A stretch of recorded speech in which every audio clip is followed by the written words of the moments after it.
tunaharibu katika jina la Yesu. Tunaomba Mungu kwa neema yako ya pekee na baraka zako za pekee, simama juu ya familia hizo, simama juu ya familia hizo, simama juu ya familia hizo. Ninawaleta watoto, nawaleta watoto wa familia hiyo mbele ya madhabahu yako Bwana, katika jina la Yesu aliye hai. Simama katika familia hizo. Wako watu wamejaa majonzi kwenye familia, kwa roho iliyomwagwa katika familia, kwa roho iliyowekwa katika familia. Leo kwa damu ya Yesu tunang'oa hizo roho, tunang'oa mapando ya adui, tunang'oa mapando ya kuzimu.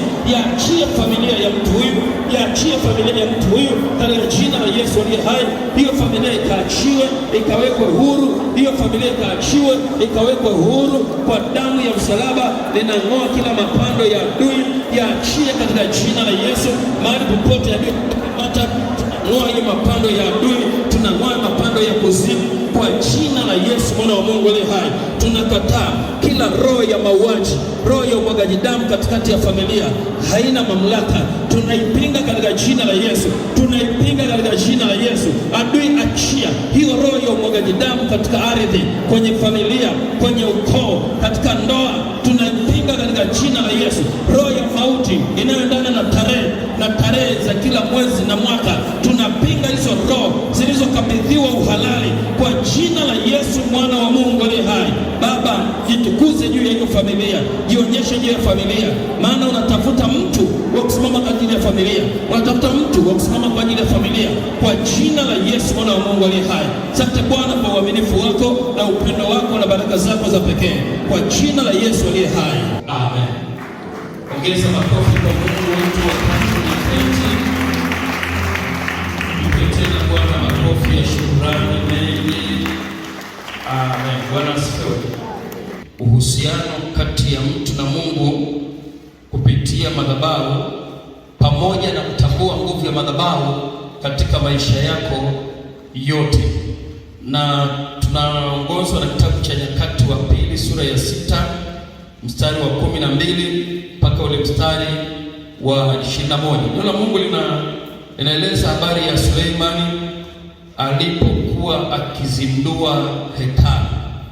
Na Biblia inasema Suleimani wakati anazindua hekalu alifanya mambo makubwa sana. Kwanza, alikabidhi taifa la Israeli madhabahuni pa Mungu.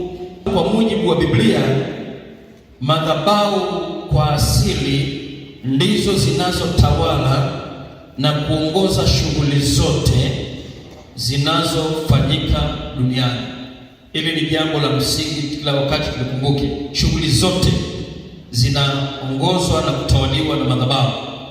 Lakini pia nikasema kila tasnia, kila shughuli inayofanyika chini ya jua, nyuma kuna madhabahu. Kuanzia siasa, sijui uchumi, utamaduni, imani, sayansi, mamlaka, wanasiasa wote, michezo, nyuma kuna madhabahu. Hakuna tasnia yoyote ambayo nyuma hakuna madhabahu.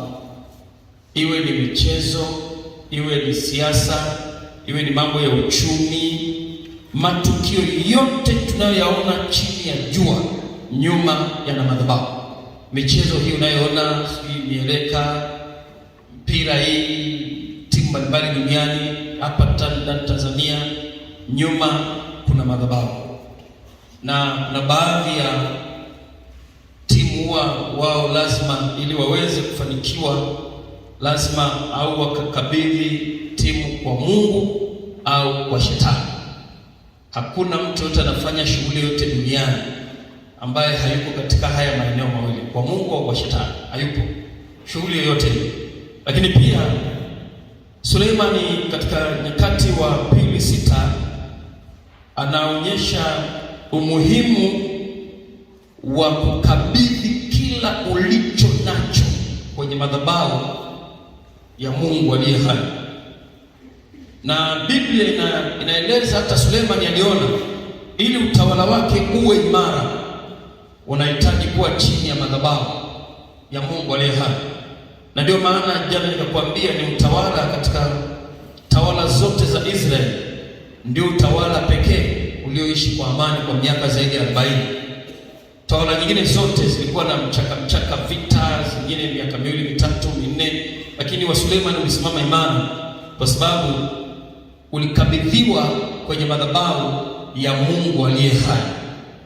Na kuna uhusiano mkubwa sana kati ya mtu na Mungu kupitia madhabahu, kwa sababu maisha yetu yote yana asili ya madhabahu na yanaishia kwenye madhabahu kwa mujibu wa maandiko matakatifu. Na jana nikaeleza kwa habari ya tunapozungumza tafsiri ya madhabahu, ziko tafsiri 4 za madhabahu, lakini nikaeleza kwa habari ya hii madhabahu. Hii madhabahu nilisema ni ishara ya uwepo wa Mungu anayeabudiwa. Na madhabahu nilisema sio mahali pa kawaida pa mchezo.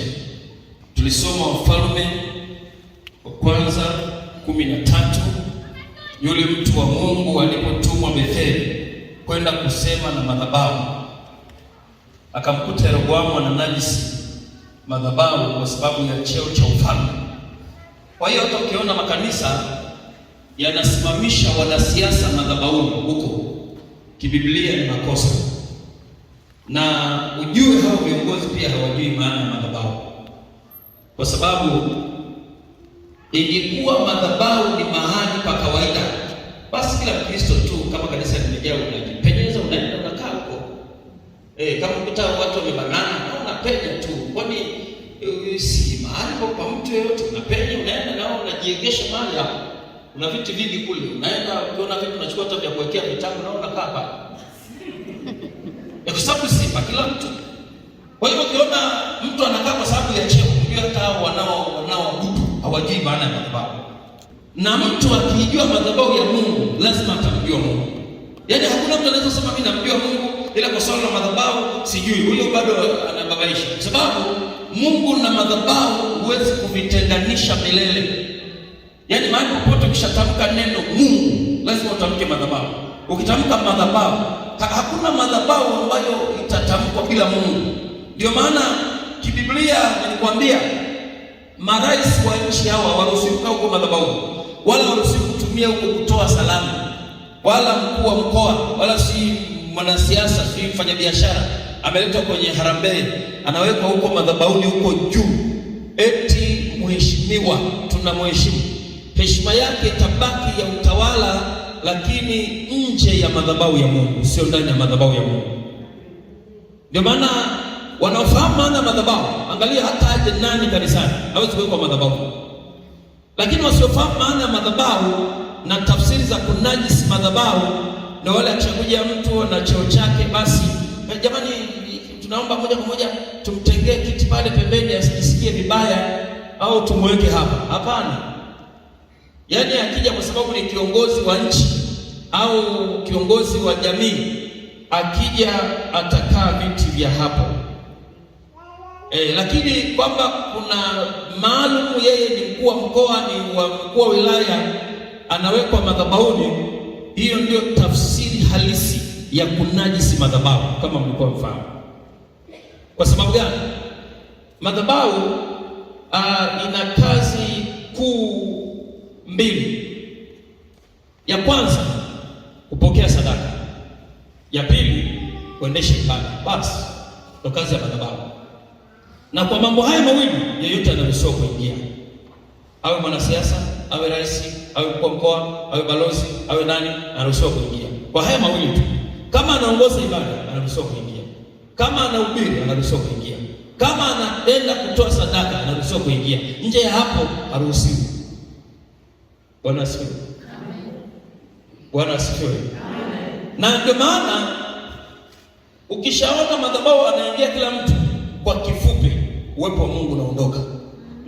Uwepo wa Mungu ukiondoka, inabaki kitu kinachoitwa jukwaa. Na neno jukwaa sio la kiroho. Jukwaa ni sehemu ya kusemea chochote, ndio maana jukwaa.